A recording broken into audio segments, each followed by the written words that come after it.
বলছিলেন যে আমার কমিটির ভাই যে আপা দেখেন, ধরেন আমি কোনো একটা মিছিলে, আমি 20 জন ছেলের সাথে 20 জন ভাইয়ের সাথে আমি যুদ্ধ করে একটা জায়গা নিলাম মিছিলের সামনে।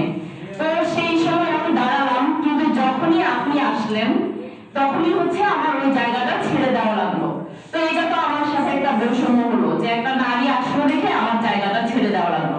উনি এই পয়েন্টটা তুলেন নেই যে এই যে আমরা 20 জন মিলে যুদ্ধ করতেছি মিছিলের সামনে জায়গা পাওয়ার জন্য, এই কালচারটা নিয়ে, এই রাজনৈতিক সংস্কৃতি নিয়ে উনি প্রশ্ন তুলেননি।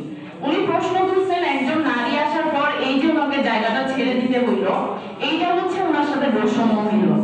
তো আমাদেরকে আসলে ডিসাইড করতে হবে, আমি আমার ভাইদেরকে বলবো, আমাদেরকে ডিসাইড করতে হবে আমরা আসলে কেমন রাজনীতিটা করব।